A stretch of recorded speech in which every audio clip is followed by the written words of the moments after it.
Hello, I'm Severin Suzuki speaking for ECHO, the Environmental Children's Organization. We're a group of 12 and 13-year-olds trying to make a difference.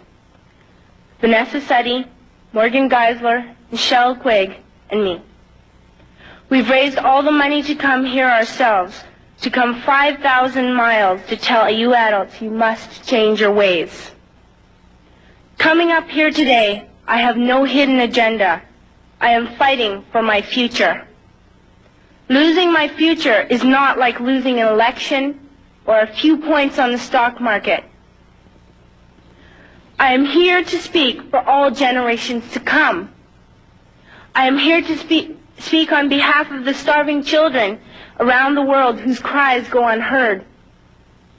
I am here to speak for the countless animals dying across this planet because they have nowhere left to go. I am afraid to go out in the sun now because of the holes in our ozone. I am afraid to breathe the air because I don't know what chemicals are in it. I used to go fishing in Vancouver, my home, with my dad, until just a few years ago we found the fish full of cancers. And now we hear of animals and plants going extinct, every day vanishing forever.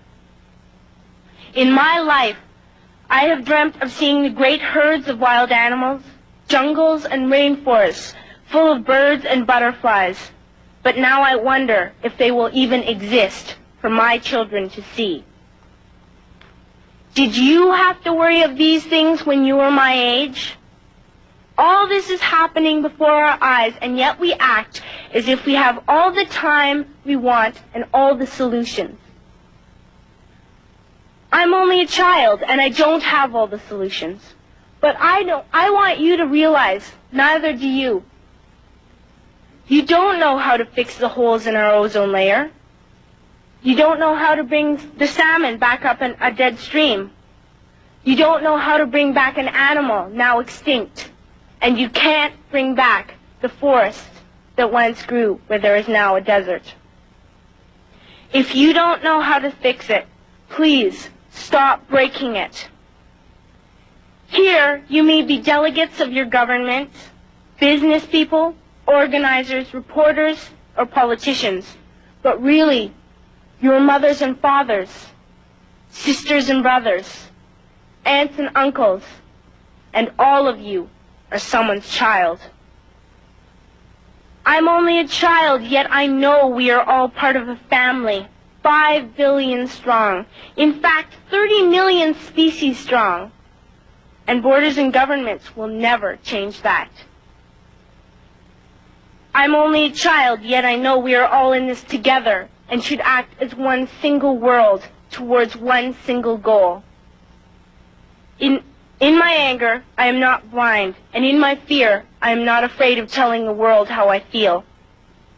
In my country, we make so much waste. We buy and throw away, buy and throw away, buy and throw away, and yet northern countries will not share with the needy. Even when we have more than enough, we are afraid to share. We are afraid to let go of some of our wealth. In Canada, we live the privileged life, with plenty of food, water, and shelter. We have watches, bicycles, computers, and television sets. The list could go on for 2 days. 2 days ago, here in Brazil, we were shocked when we spent time with some children living on the streets. This is what one child told us. I wish I was rich. And if I were, I would give all the street children food, clothes, medicines, shelter, and love and affection. If a child on the streets who has nothing is willing to share, why are we who have everything still so greedy? I can't stop thinking that these are children my own age, that it makes a tremendous difference where you are born. That I could be one of those children living in the favelas of Rio. I could be a child starving in Somalia, or a victim of war in the Middle East, or a beggar in India. I am only a child, yet I know if all the money spent on war was spent on finding environmental answers, ending poverty, and finding treaties, what a wonderful place this earth would be. At school, even in kindergarten, you teach us how to behave in the world. You teach us to not to fight with others, to work things out, to respect others, to clean up our mess, not to hurt other creatures, to share, not be greedy. Then why do you go out and do the things you tell us not to do? Do not forget why you are attending these conferences, who you're doing this for. We are your own children. You are deciding what kind of a world we are growing up in. Parents should be able to comfort their children by saying, everything's going to be all right. It's not the end of the world, and we're doing the best we can. But I don't think you can say that to us anymore. Are we even on your list of priorities? My dad always says, you are what you do, not what you say. Well, what you do makes me cry at night. You grown-ups say you love us, but I challenge you, please, make your actions reflect your words. Thank you.